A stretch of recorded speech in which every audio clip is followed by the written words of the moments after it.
Good afternoon, everyone. My name is Mae Hong, and I'm proud to be a board member of the Council on Foundations. I have the privilege of asking Anne a few questions so that we can glean into some of the wisdom that she's gained over the years in order to be able to share that among our community. So as we heard from Charles's terrific introduction, and you've worn a lot of hats in philanthropy and been able to see foundations work from a lot of different perches.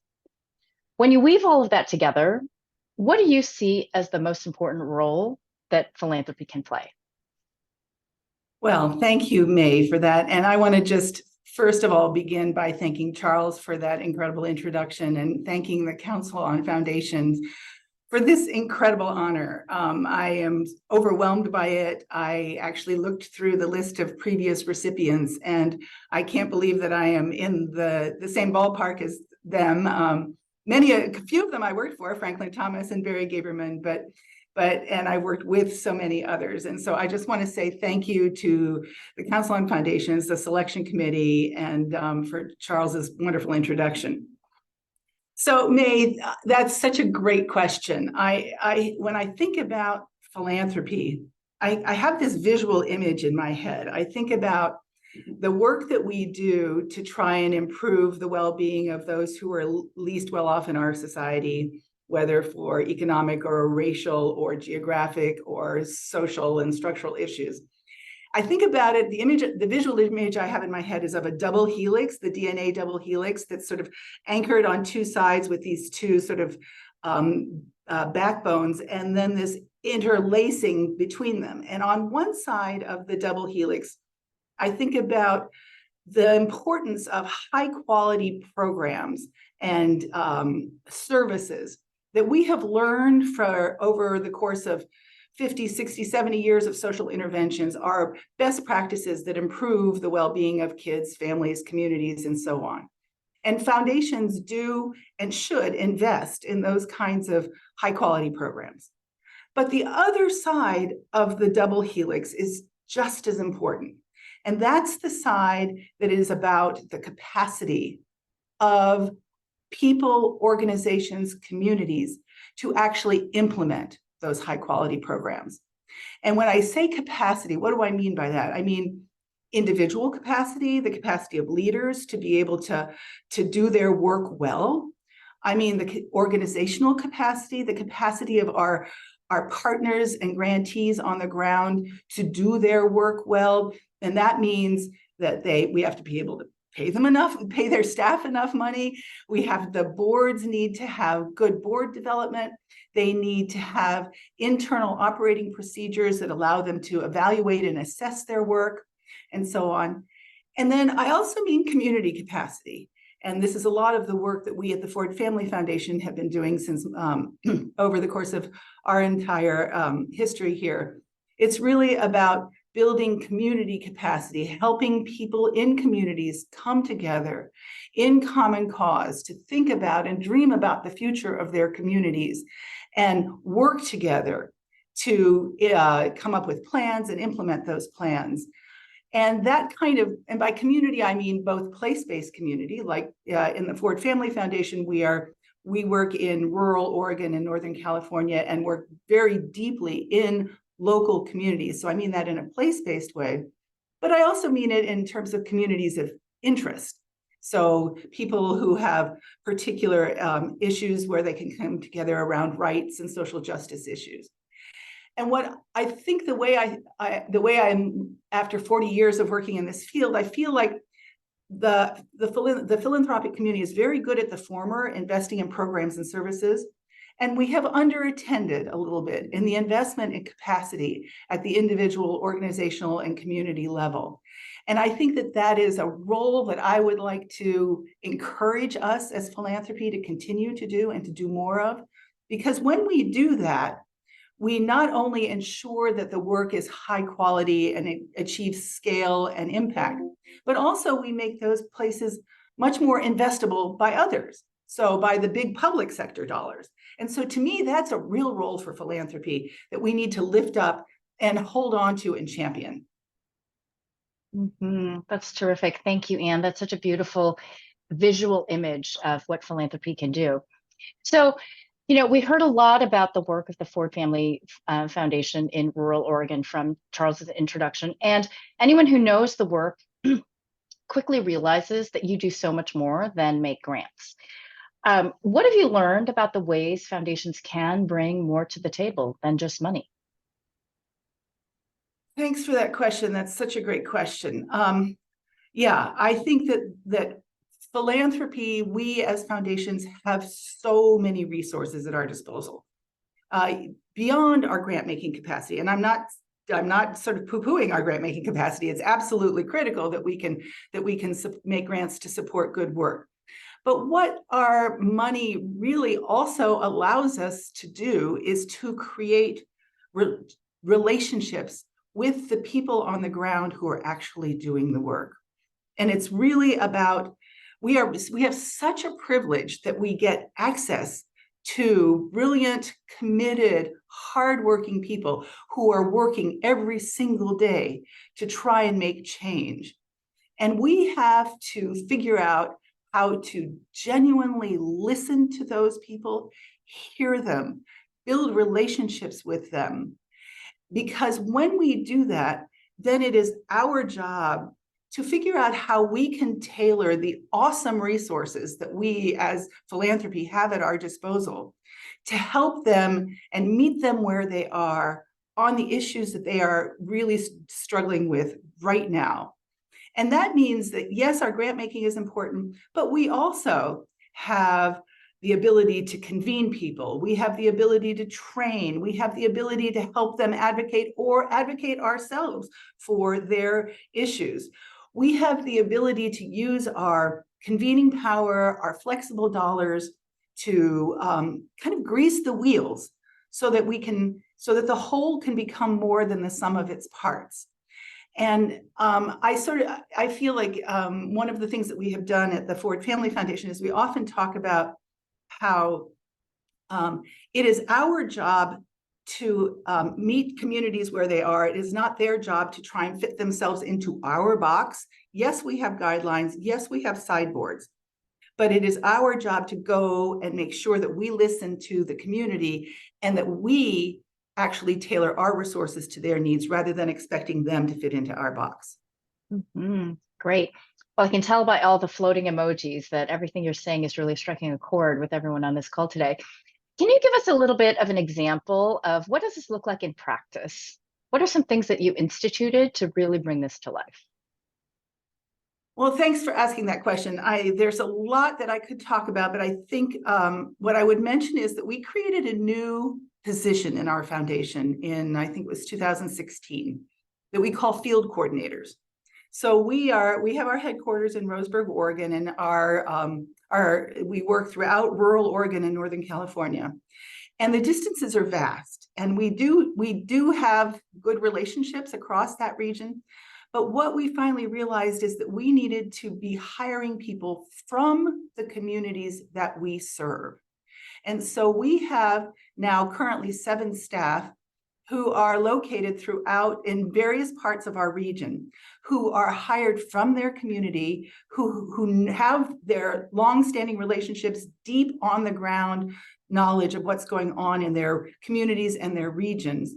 And they're not program officers. They can refer people from their communities to our program officers, but their job is to do those other things that I was talking about earlier, to be the conveners, to be the community builders.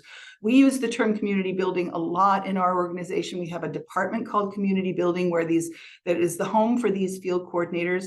In fact, that was one of the things that attracted me to the Ford Family Foundation when I first applied for it, is there was actually a department called community building, which was really about putting into place some of this capacity building, relationship building, convening activities that I was talking about earlier.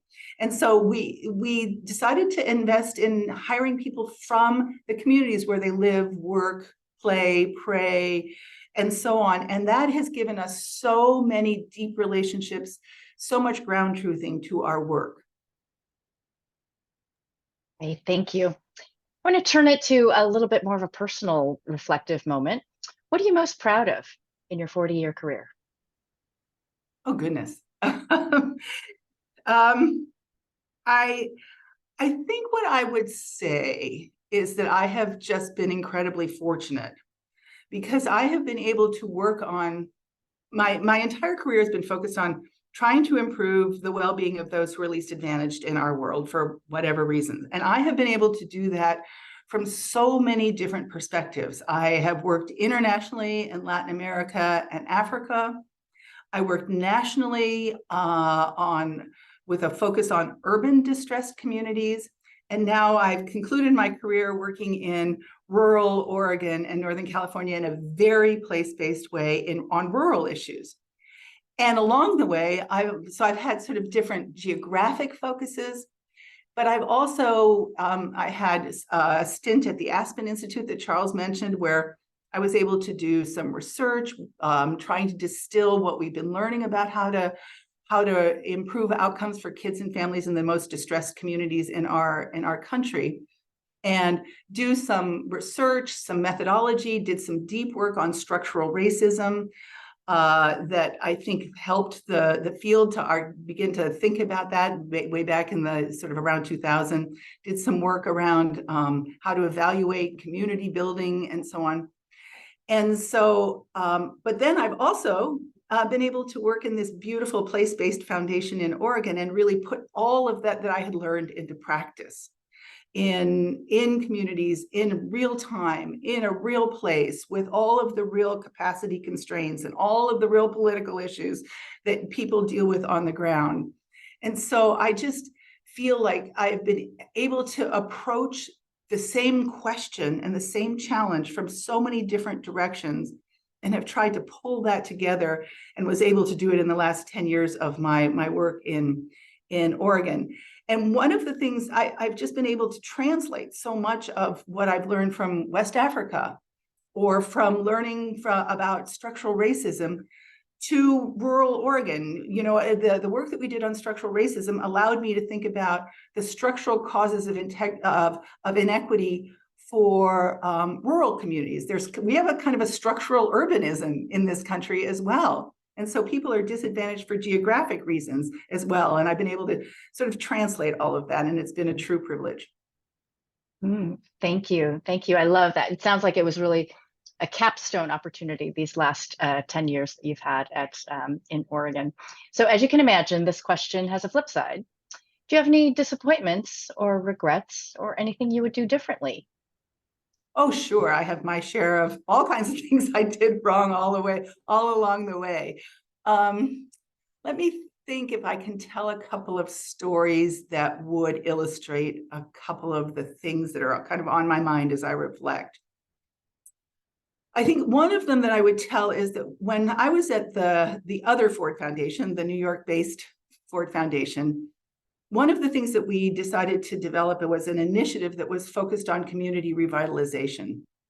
And we worked in 4 urban areas across the country, and we were trying to apply kind of the state-of-the-art knowledge about what it takes to revitalize distressed inner-city communities, focusing on, you know, across social, economic, political issues, and bringing them all together in a comprehensive way with a community building orientation.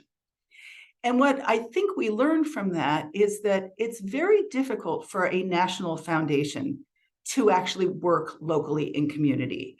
And this goes back to some of the things I was saying earlier, it's very hard to have deep relationships in a local community when you're sitting in New York City at the Ford Foundation. And we designed some initiatives, but it was hard to make them apply locally and to be relevant in the local context. And so what I would say, the lesson that I think I've learned from that is, we as foundations, we don't have to do everything. We have to choose our lane. And national foundations can do certain things that local foundations can't do. And local foundations, like us at the Ford Family Foundation in Oregon, we have deep relationships with our communities, but it's very hard for us to be strong advocates at the national level. And so what I think I learned from that is to understand what your comparative advantage is and use it and make the most of it. Do we have time for another example? Because I can share another example. Yes, we do.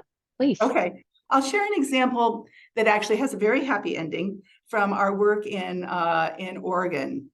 There's a small town in Douglas County, our home county, called Yoncalla, which has got a population of 1,000. And one of our program officers was our program officer who was working on early child development was talking to the principal and superintendent of the school at Yoncalla.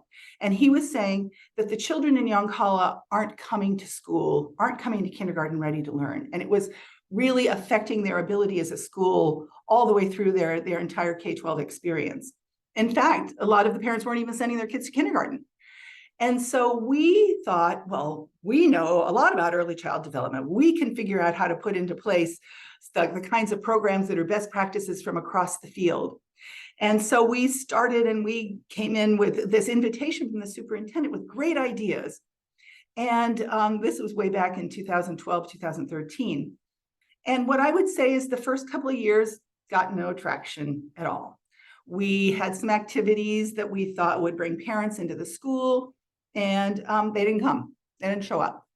And so we did what I think was the right next step, which was to ask the parents, what is it how do you feel about the school? Why aren't you bringing your kids to school? What is it that's going on with you? And we learned that a lot of the parents had lousy educational experiences themselves, didn't trust the school, so that we had to start with building trust between the parents and the school. It started with a Dr. Seuss night.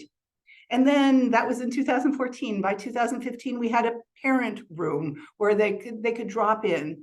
And we were really pleased about that. We took our board to go see the parent room. And all of us will never forget this. When we took our board, there was one parent and one child. And our board looked at us and said, really? This is the great solution you've got? But I want to fast forward to 2019 as we built the relationships and built the connections. By 2019, there's a state-of-the-art pre-K at the school, a Head Start, or early Head Start, special education. There's a waiting list for the pre-K classroom. We took our board there in 2019, and I'm going to say some tears flowed when they saw how beautiful this was. And now 2023, if you talk to the folks in Yoncalla, they will tell you that experience in that school has changed the culture of the school and changed the culture of the community, where the school is the heart of the community. And my lesson there is honor the pace of the community, listen, honor them, and be willing to understand that this is a 10-year process we're talking about now. But this school is now the center of this community. And I joke with my colleagues that I have the title of an op-ed I want to write is called "It Takes a Child to Raise a Village," because it was through the intervention around early childhood that this community has come together. I love that. Thank you so much. That is such a beautiful story. Well, I feel like we could tap into your wisdom all day, but I do want to bring us to a close. Whenever I have a chance to interview a grant maker, I always like to end with what I call a flash round. And this is a set of questions that I'm going to ask you, and I just want a one-word answer. One word, maybe two, but no explanation, just one word. So the first question is, on a scale of 1 to 10, how well do you think, with 10 being the most positive, how well is philanthropy moving in the right direction? Really? Only one word? Only one? A 7. What's your favorite philanthropy buzzword?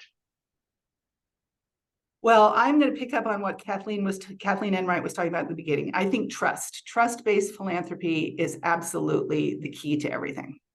All right, great. What person or organization has most influenced you as a grant maker?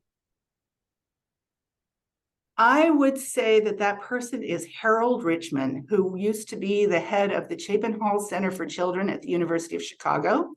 He was the co-chair, along with Elizabeth Shore, of the Aspen Roundtable on Community Change, which I worked at. And I learned so much from him, especially about this issue, that you have to listen to the community. It has to be, whatever your work is, it has to be grounded in community. It has to take community context in mind. And that man was just a beautiful mentor to me. Mm-hmm. Beautiful. Final question. What one word do you hope people will use to describe you as a grant maker when they say Ann Kubisch? Listener synthesizer. I think that I hope people feel like I have tried very hard to listen to what they have said, the wisdom of their communities, and been able to synthesize that with what we've learned about what works and how to improve well-being, and filtering that through what our foundation can do. So maybe synthesizer is the right word, synthesizing from so many different directions. That's wonderful. Ann Kubisch, congratulations on this year's Distinguished Grantmaker Award from the Council on Foundations, and thank you for your decades-long career of service to the field. Thank you very much, Mae, for this conversation. I've really enjoyed it. And thank you so much to the Council on Foundation for this incredible award. I am so honored.